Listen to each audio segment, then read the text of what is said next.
It was strange seeing a guy like him cry. And rare moments like these always cause me to feel for them. "Look at me," I said, surprised my voice wasn't wavering. "You did such a bold thing tonight, Harrison. If your mom isn't proud of you, she's glad and happy that you kept her daughter safe. You showed her you could protect Betty and be the strong boy you are. If your mom is disappointed, it's at your dad." He nodded and his arms around me loosened. "Can I please just hold you, just for tonight?" I slowly sank down on my butt and leaned my head on his chest, his arm going around me. "You don't even need to ask," I said and smiled when I saw him grinning. Turns out, we missed a lot of the beginning part of the movie. So now, it was the part where Captain America shows his glorious body. I licked my lips and drooled a little. Man, that is my hero.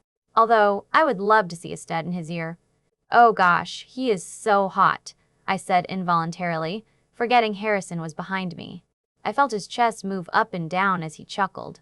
"He's not as hot as me. You like earrings?" I rolled my eyes at his first statement and waved it away quickly. I shrugged. Earrings are sexy. But not two earrings. I rather prefer one on guys.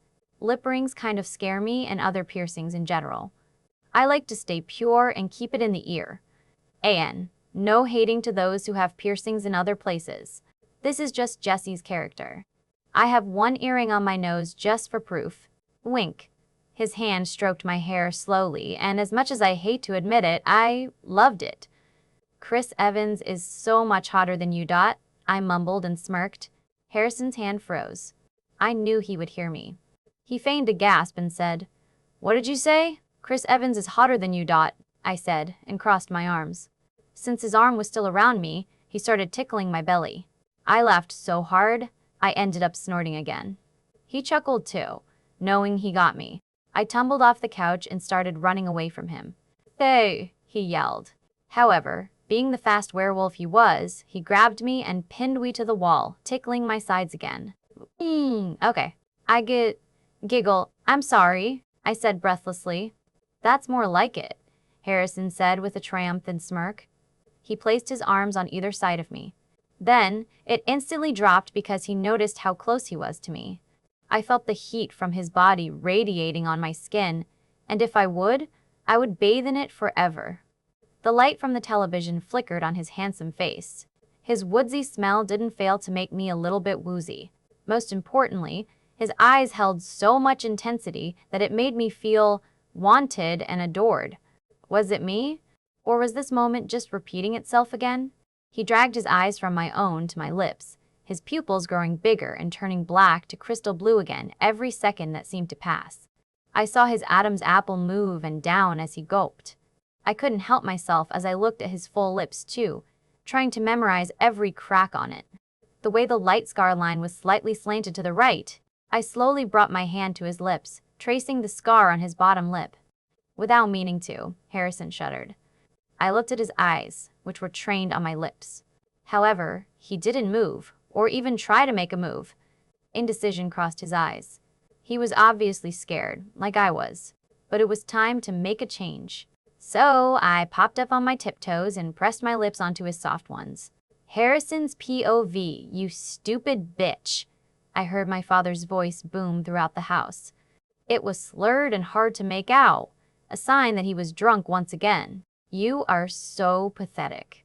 The nights my dad comes home drunk are the nights he thinks of Mom, which was practically every night. The rare nights he actually comes home sober are when he's in a meeting or doing his alpha job. It was normal in my house for Dad to come home drunk.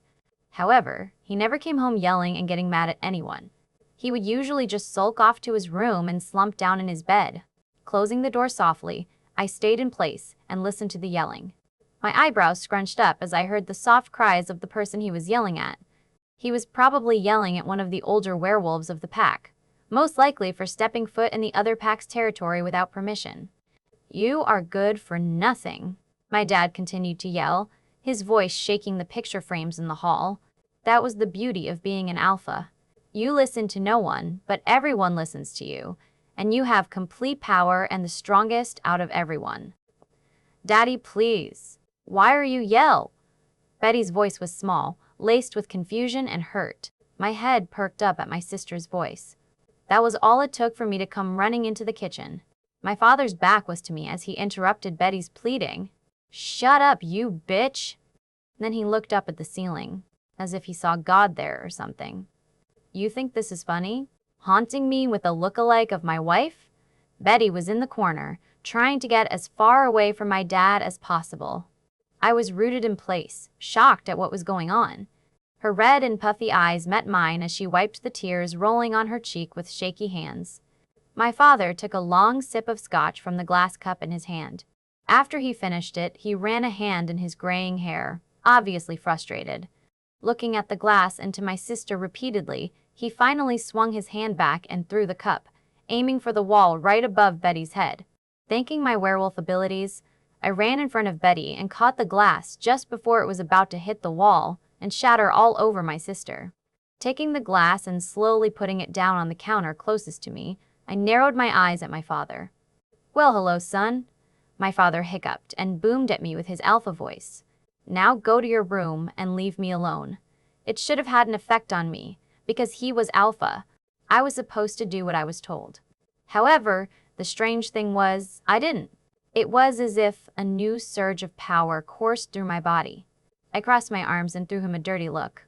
"No." My father looked confused, his smile dropping into a slight frown. His eyebrows shot up in surprise. I just stood there, waiting for his next move. "Well then, we have to do this the hard way." He smiled wickedly and started stomping towards us. He attempted to push me away, but I stood my ground. "Bitch, get out here!" My father yelled at Betty, who was behind me still, his face going red. "Yes, Alpha," Betty replied monotonously, stepping around me and facing my father. She stood there like an innocent person who was put in jail. Her body was glued to the ground, while she desperately tried to wriggle out of my father's orders. Fear, hurt, confusion, and all other emotions passed her face. She closed her eyes as a tear spilled out. Just before my father was about to slap her, I grabbed his hand and punched him in the face, knocking him out in the process. I stared at my hand in shock and my father's now slumped body on the ground. Did I just do that? I couldn't have punched the alpha. My own father. Grabbing my hair in frustration, I yelled at Betty. "Jay, get out of here and stay with Nell and Perry for tonight. Don't come back till I say so. He'll be up soon and I don't want you to be here." I started to shake, scared and lost. I was in total deep shit. This could not be good. I pleaded to my mother for forgiveness, knowing she was up there, staring at me with a look of disapproval. I kneeled down next to my father's body. "I'm so sorry, Mom," I whispered, my voice cracking. Betty's arms went around me in a comforting hug. Harrison. "Thank you," she cried, and she looked into my eyes. "Mom would be proud of you." I just sat there, not responding to anything. I didn't believe what she said. How could my mom be proud when I hurt her husband? My father? Betty hugged me tighter before leaving. I sat there for God knows how long and finally shook my head. I had to get out of here. I had to see her. She's my only escape. Jesse's POV. Harrison's hands came down from the wall and rested on my waist. He pinned me further into the cold barrier, pressing his muscular body against mine. It was as if he couldn't get enough. Hell, I couldn't get enough either. A low growl escaped the back of his throat as his lips moved softly against mine. Damn, that was sexy. My arms snaked around his neck. My hands moved on their own accord, playfully tugging his soft hair and running through it. To my surprise, my eyes even fluttered shut. I felt his teeth nibble on my bottom lip, and I moaned into his mouth. I would have fallen to the ground if it weren't for him holding me up. He was making my knees go weak, his tongue stroked my bottom lip, asking for entrance. However, I didn't like to play easy. So, I took his bottom lip in between my teeth and pulled lightly. This caused him to moan and growl at the same time. Damn, it wasn't just sexy. It was sexy as hell.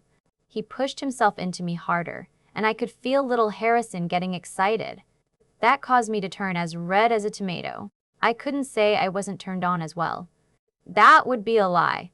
Once more, his tongue stroked my bottom lip, and this time, I gave him entrance. He pushed his tongue into my mouth, stroking my own. Crap, he tasted so good. A loud moan escaped my mouth as I tugged his hair in pleasure. This kiss was aggressive, but kind. His lips were rough, but caressing. It spoke that he's been waiting for this moment forever, but he wants to let me know he could wait. It was filled with emotions. Thankfulness, adoration, fear, and so much more. I've never had a kiss so moving in my life. Because of that, I never wanted this moment to end.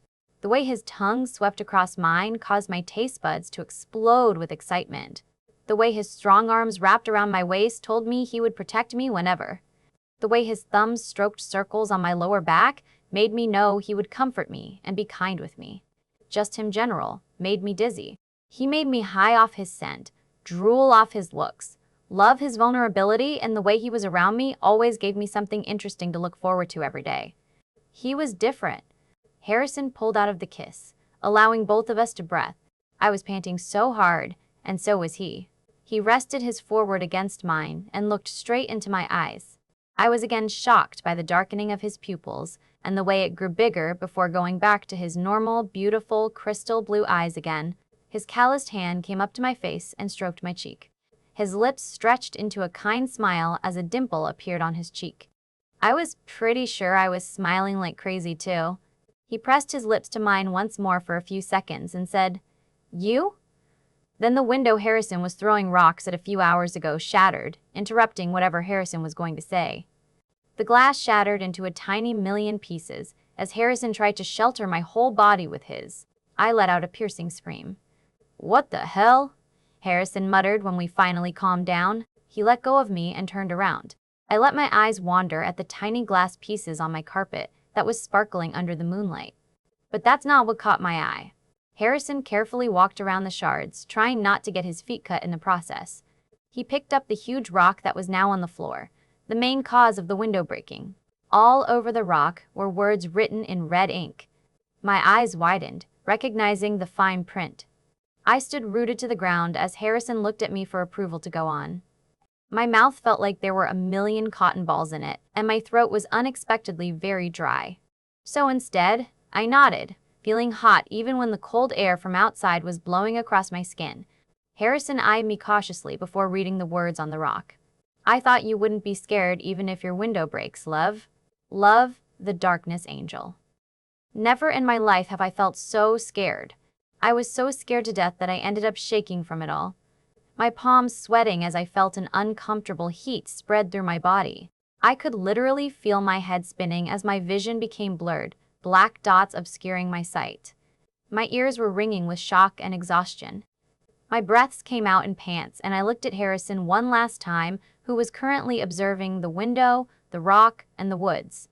I saw his nose come up close to the rock, sniffing it as his eyes turned a golden color. I was so overwhelmed from it that I let darkness sweep me off my feet. "Els!" I heard Harrison's voice echo before I fell to the ground in a heap. "Oh, my baby." I heard a feminine voice sob before I felt a peck on my forehead that was all too familiar. My eyes fluttered open, my mom finally coming into view. She was seated on the couch beside me, hovering over me in an overprotective stance. Her red lips were pulled into a smile, but it was tight as she was trying her best to be strong in front of me. However, I knew it was all an act as I felt her small, petite hands shaking in fear as she moved to push a strand of hair away from my face. Even her eyes, which were swollen and lined with red from the tears that had stained her cheeks, were another confirmation of her worry.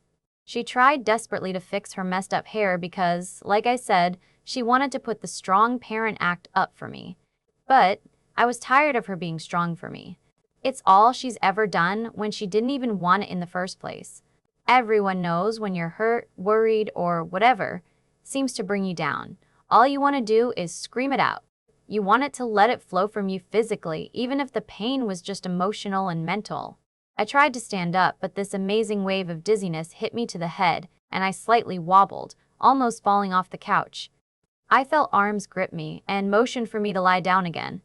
"No way, Missy, are you getting up just yet?" my mom muttered. "How are you doing, my baby?" my mom blurted out in a rush, her voice coming out in a high pitch. "Oh, let me go tell Kara that you're ready for your soup. That's if you're ready."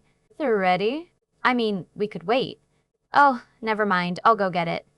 As she got up, I gripped her arm, not ready for her leave. The trace of Chanel perfume was comforting me at the moment. She smiled softly at me before she sat back down and looked at something to her right. Scott and James, correct? She said politely. I followed her gaze, and sure enough, there, sat on the love seat with Scott, James, and Harrison, who were squished up together as they tried to be generous and respectful to my mother. I knew why they were here, but my mom didn't know. So imagine my horror when I saw Scott and James shirtless. I knew for sure that this did not look good to my mother. My eyes widened and it felt like it was going to bulge out of its eye sockets. Afterwards, my mouth fell open on its own accord. It was partly because I was surprised that they were all caught by mother. The other part was me, being the total teenage girl I am, decided to check them out. And damn, speechless was an understatement. However, I couldn't help compare them to Harrison. I quickly shut my mouth and watched the awkward situation unfold before me. Yes, that is correct, ma'am, Scott answered politely, giving me a small smile in an effort to comfort me. Oh, please call me Angela, my mom said with a wave of her hand while she showed off her pearly whites. This action caused my eyes to widen again. May I ask you a favor? Anything, James said while getting up and standing awkwardly, crossing his arms above his chest. Please help Miss Kara with the soup, and if you guys want, she added a wave of her hand, motioning to all the boys. You may eat as well. Kara's chicken and corn soup is amazing. Thank you, Angela, Scott and James said with a nod of their heads in appreciation. I watched their retreating backs before I turned to my mom with the best look of apology I could muster. Mom, I could explain, I started lamely, looking everywhere but her eyes before I stuttered. These b-boys were, helping me study. A long moment of silence stretched before I looked at my mother. Her eyebrow was raised and she would have laughed, but she didn't want to embarrass me. Jessie, don't worry, hun. I knew why they were truly here, my mom said before giving me a lazy smile. What exactly did they tell you? I said, narrowing my eyes. Nothing you have to worry about. Okay, I said it more as a question. Don't worry about it, hun. I'm just grateful they were here, she said, glancing at Harrison. That's when I actually studied the glorious boy who swept me off my feet. His hair was messed up big time. His crystal blue eyes were glazed with uncertainty, and it didn't take me long to notice the golden specks forming, his pupils dilating. He was deep in thought, staring at the far wall behind me as he leaned his chin in his fists, which were propelled on his knees. He looked like a statue, so emotionless and motionless that it scared me. I was scared that if anything dared to make a move on him, he wouldn't hesitate to beat the heck out of it. What I want to know, my mom said, breaking the silence, is why he looks more scared than you do? Why he seemed so overprotective of you. Even when I tried coming near, he kept you all to himself. Why? I immediately flushed, trying to hide my face in the couch cushion. I heard my mother's soft chuckle, and she took the cushion that was over my face away from me. She smiled at me in a warm way, in a way a mother does to her child. Ma, there's nothing going on between us. I covered up lamely. She snorted. My mother actually snorted. And not only that, but she rolled her eyes at me. Come on. Even a blind man could see there is something clearly going on. He wouldn't be this way if there was nothing, she pointed out. We're just really good friends. It's okay, honey, to fall in love, she said quietly before holding my hand. Just because your dad and I didn't succeed in love doesn't mean it won't work out for other people. I mean, look at Graham and Gramps. They've been married for 45 years. She smiled softly at the memory before her eyes were glassy and distant.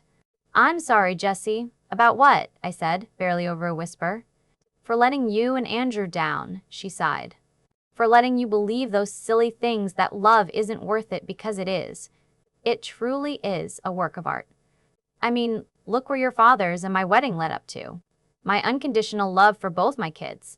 I know I let you guys down sometimes and I'm not always there, and trust me when I say that I regret it with all my heart, soul, and mind. Mom, please, don't. My voice wavered as I felt a tear roll down my cheek. Don't blame yourself. If anything, you're the best I could ever ask for. I felt her wipe away my tear with the back of my hand as she smiled at me. Honey, I want you to be happy. This boy, she started, nodding her head towards Harrison and continued, is everything I wish my daughter could ever be with. Is it because he was there? No, honey. It's because I could clearly see he makes you happy, she interrupted. I glanced at Harrison again, feeling a tiny smile creep its way onto my lips. I just wished he would snap out of that daze and look at me, and I wanted him to sweep me off my feet with that amazing smile of his. The warmth of his lips on mine was my current craving, and the warmth of him near was what I was aching for. How long has he been like that? I asked curiously, turning back to my mother who was observing me. Oh, about 3 hours, she shrugged. 3 hours, I said in disbelief, my eyes wandering over to him again. What time is it? Yeah, right after you fainted and the cops came over to inspect that window. It is about midnight by now. At the mention of my window, I shuddered. I looked at my mom with fear, clear in my eyes. She patted my leg, telling me that everything is going to be all right. However, I knew it wasn't. Things were getting worse. I wondered if my mom knew about my previous encounters with this mysterious darkness angel. Mom, I watched as her gaze turned to me slowly. Do you know? Hey guys, I heard someone shout through the house, the deep voice echoing off the walls. We are finally home. As if on cue, Aunt Kara came in with Scott and James following closely behind her. Aunt Kara had her hands in kitchen gloves, holding a pot of soup. Scott held a couple of glass bowls and spoons in his other hand. James held a pitcher filled with what looked like iced tea, and in his other hand, he held paper cups. I smiled as Aunt Kara instructed the boys on what to do. She then turned to me. Her face glowed and her smile widened. Oh dear, she said, patting her gray hair down. How are you feeling? I made you some of my famous chicken and corn soup, knowing y'all love that when the rain in coming down on your sunny day. And of course, Andrew chooses to come in at that precise moment. Me laying in the couch with Mom close to me, Harrison in a complete haze, Aunt Kara bringing me chicken and corn soup that she always made on our bad days, and the 2 shirtless boys tending to Aunt Kara's orders. He stuck his head through the corridor, mouth agape before fully coming in.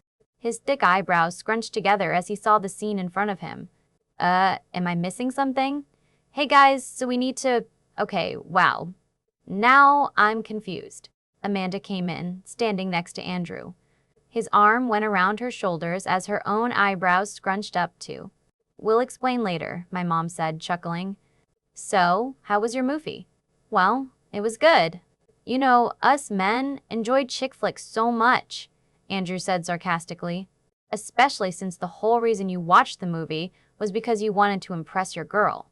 Then she says that she had a huge stomachache and took almost about an hour in that bathroom, he said, nudging Amanda's arm. She nudged him in the ribs, and amusingly, I watched him flinch from the impact. Babe, you weren't supposed to tell anyone about my private time, she hissed, smiling playfully at him. I just wanted to share my story that my girl takes longer than me in the bathroom. He smiled cheekily at her. Oh, just shut your pie holes, you two, Aunt Kara said, placing her small hands on her hips. Before ya make these 2 handsome fellows throw up what they're eating from y'all smothering. Along with everyone, I laughed as I watched the 2 lovebirds blush. However, my laugh increased when to the point I was snorting when I heard the moans of appreciations as James and Scott dug their faces into their steaming bowl of soup. Soon, everyone was licking their bowl clean, wanting more and more. Everyone around me felt so safe, and I actually felt like I was in a family for once. A full and happy family, though some people, like the rest of the Stone and Crescent pack, were missing. I sat up, taking my bowl of soup and drinking it. The hot soup warmed my throat, and the tastes hit my taste buds like fireworks. It warmed my whole insides, hitting my stomach with a sense of that homey feeling. But it wasn't as hot as I was feeling when Harrison decided to sit beside me, taking me in his arms and kissing my cheek. I choked on my soup and regained composure, setting the bowl down on the coffee table in front of us. Dot, I hissed, but that did nothing but make him pull me closer. I was pretty sure my face was as red as Aunt Kara's toenail polish. Harrison, I whispered more loudly this time. His scent was driving me crazy, and his warmth was enough to make me weak in the knees. Good thing I was sitting on this couch, or else I might have fell again tonight, and nobody would like to see that again. I felt his muscled chest warming my back through our thin t-shirts. I felt his hot breath fanning my hair, and his strong arms around my waist made me feel that sense of safety that I needed right now. Just relax, Els, he whispered in my ear, kissing my earlobe. Just let me hold you. Yeah, Jesse, James said with a mouthful. We already know you two are sort of a thing. Scott mumbled from his bowl. What? What is going on? Again, I'm lost, Andrew said, eyeing Harrison and I with narrowed eyes, obviously trying to play the big brother role. If possible, my face went a deeper shade of red. Oh, quit the act, Andrew John, my mom scolded. You wanted someone for your sister anyways. You said something about her being a prude and she's only 18. Mom, see now she's giving me the death glare, Andrew whined, pointing to me. If any one of us good-looking people is a prude, it's me who y'all should point fingers to, Aunt Kara said, sipping her soup and ignoring our burst of laughter and snorts. Please, Aunt Fells, Uncle Sawyer loves you, I said, gasping and enjoying the chest that was moving up and down in laughter behind me. After all of us were so full, we'd thought we were going to burst. We finally closed up for the night. We all helped Aunt Kara clean up the mess, much to her constant protest. Andrew and Amanda left up the stairs while I told Scott and James to go home. When I walked out of the bathroom, I was surprised to see my mother and Harrison talking in near the front door hushed voice. Getting closer, I heard my mother say, "This was what I was afraid of." She can't know yet. I kept my footsteps light, not wanting for them to hear me. I hid behind the wall, my heart thumping in my chest at the thought of being caught. Pressing my back against the maroon wall, I peered at the two. I had a perfect view of them, but luckily, I was completely hidden from them. I understand, Angela, Harrison said tiredly, rubbing a hand down his face. You will tell her soon, correct? Yes, Harrison, my mom replied in a reassuring tone, throwing up her hands. But for now, I heard Aunt Kara's small footsteps come down the stairs. Fearing that I might get caught for eavesdropping by everyone, I quickly stepped into the hall my mother and Harrison were at. They completely did a 360. Mom threw her hand down, smiling at me all too innocently. She tucked a strand of her dark hair behind her ear before shifting her weight uncomfortably. Harrison quickly straightened his posture, smiling down at me as well. So, I said awkwardly, what were you guys talking about? About how you should stay with Harrison tonight, my mom quickly lied. Hearing her horrible lie, my eyebrow popped up in accusation. Even Harrison was clearly surprised. His mouth flew open while both of his eyebrows scrunched up together. Just to make my contradictions on my mother lying true, Harrison added. We were? My mother quickly glared and narrowed her eyes at him before smiling sweetly at me. Oh, Harrison coughed. Yes. Yes, we were? Yes. She will. I can't have her sleeping in house with no security. I would bother Andrew, but he is with his own wife. I have a strong certainty you will take care of my daughter, she said. What? I half yelled. Mom, you're seriously making me sleep over with a boy? She straightened up, tilting her chin up. I could see the indecision playing in her eyes. Yes, honey. I trust you and I trust Harrison. While I stood there and gaped like a fish, Mom pushed us out of the house before she could change her mind. Even Harrison was clearly surprised, his constant blinking making it obvious. As she shut the door, I heard her yell, "Please, take care of her, and I don't mean in bed. Oh gosh, save me now." So, we're here, Harrison said, scratching the back of his neck and looking at the spot between my eyes. Is this boy being serious? The whole ride here, his hands were clutching the steering wheel, making his knuckles turn white. He hardly said a word to me for the whole 10-minute drive to the pack house, and it was killing me. In fact, I think the only thing he said to me was, I hope you don't mind staying at the pack house. Betty's the only one there. We had to get out of our Heish house due to, the situation with our dad. More like, stuttered. My response was just a sigh and another eye roll. I walked towards the wooden door of the yellow pack house, Harrison following a few feet behind. I yawned, and my eyes were beginning to droop in exhaustion. It was probably already 2 in the morning, and I was afraid we might wake up a sleeping Betty. Therefore, I just walked in without knocking. I know, call me rude, but waking up Betty was the last thing I wanted to do, especially since what she had went through tonight. Harrison seemed to have read my mind. Wait, I forgot, he could read my mind. Because he quietly shut the door, the little click ringing through the silence. Afterwards, he turned on a nearby lamp so human eyes, specifically mine, could see. Right when Harrison was about to say something to me, his mouth opening and closing a few times, Betty strutted in with her head in a book. Her black hair clipped back messily, and her pajamas a bright pink. Hey, finally, you're home. Her nose twitched, obviously tracing my scent. She looked up and shut her book, running towards me and engulfing me in a big hug. My breath was knocked off from me as Betty ranted. Holy crap, Dee, are you all right? She asked, moving back from me a little, inspecting my arms and legs. I heard what happened. You know, pack stuff. Ugh, I should have came the moment I heard the news, but I didn't want to cause so much more burden. I'm so. Whoa, Betty, I yelled over her rant, gripping both of her wrists in mine. Relax, I'm fine. She blew out a sigh before hugging me again. I'm just worried about you. Anyways, why are you here? Not that I don't want you here or anything, because I do. I just thought your mom would have wanted you home. Her thin eyebrows scrunched up, leaving a crease in between them. She looked over to Harrison curiously before scratching her face. I watched silently as they just looked at each other, both of their faces changing expressions every few seconds. It didn't take me long to realize they were having a conversation by the pack link. I crossed my arms over my chest, not liking the fact that I was out of the loop once again. Okay, Betty sighed, clapping her hand once. I straightened my posture as her blue eyes grew big, and she gave me a smile that made me feel suspicious. You two have fun. I'm just going to go to bed now because, man, she said, stretching her arms and faking a yawn. Am I tired? Good night, brother, and I hope you enjoy your stay here.